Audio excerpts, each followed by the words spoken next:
America Iran के बीच बातचीत नाकाम होने के बीच इजरायल लेबनान पर ताबड़तोड़ हमले भी कर रहा है। ऐसे हमलों में लेबनान में अब तक 2055 लोगों की मौत हो चुकी है। हिजबुल्लाह के कई ठिकाने न केवल राजधानी बेरूत में दाहिया के इलाके में बल्कि लिटानी नदी के दक्षिण में भी कई इलाके पूरी तरह से ध्वस्त हो चुके हैं। लेकिन अभी भी हिजबुल्लाह रह रहकर इजरायल पर हमला करने में सफल हो रहा है। देखिए ये रिपोर्ट।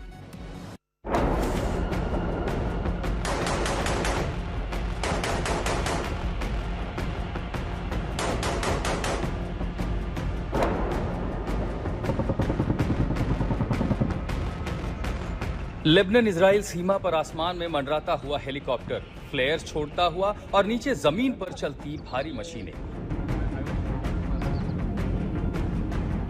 ये तस्वीरें उस बढ़ते तनाव की हैं जहां हर पल हालात बिगड़ते जा रहे हैं। रविवार को भी इजराइल और हिजबुल्लाह के बीच जबरदस्त गोलीबारी जारी रही। इजरायली सेना ने दावा किया कि उसने रात भर हिजबुल्लाह के रॉकेट लॉन्चर्स को निशाना बनाया। दक्षिणी बेरूत के आसमान में उठता काला धुआं इन धमाकों की गवाही दे रहा है।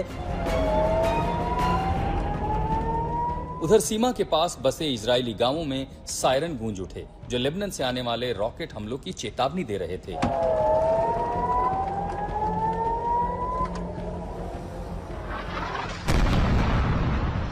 इस बीच दक्षिणी लेबनान के नबातिया इलाके में भी भारी तबाही के निशान साफ दिखे। हमले के बाद आसमान में धुएं के गुबार उठते रहे। एम्बुलेंस घायलों को अस्पताल पहुंचाने के लिए दौड़ती नजर आई, तो लेबनान की सरकारी एजेंसी के मुताबिक इजरायली लड़ाकू विमानों ने नबातिये अल-फौका पर हवाई हमला किया, जिसके साथ तोपों से गोलीबारी भी की गई।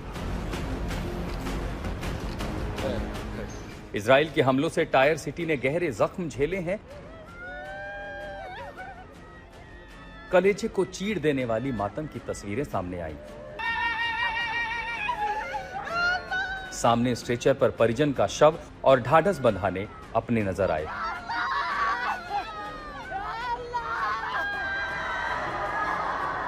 स्ट्रेचर रखे जिस शव के पास मातम मनाया जा रहा है, वो शव एक मासूम बच्ची का है जो अपना दूसरा जन्मदिन भी नहीं देख पाई।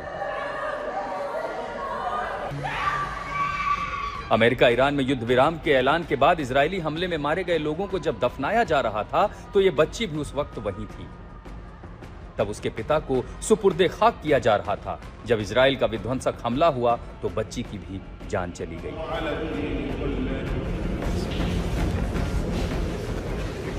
इजरायली सेना लेबनान में काल बनकर टूट रही है। सिर्फ शनिवार को ही इजरायली हमलों में 90 से ज्यादा लोगों की मौत हो गई। अब तक इस जंग में 2000 से ज्यादा लोगों की जान जा चुकी है, जिनमें बच्चे, महिलाएं और मेडिकल स्टाफ भी शामिल हैं।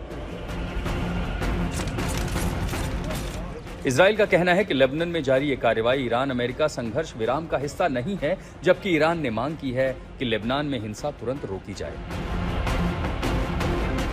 ऐसे में सवाल यही है कि क्या ये संघर्ष अब और बड़े युद्ध की ओर बढ़ रहा है?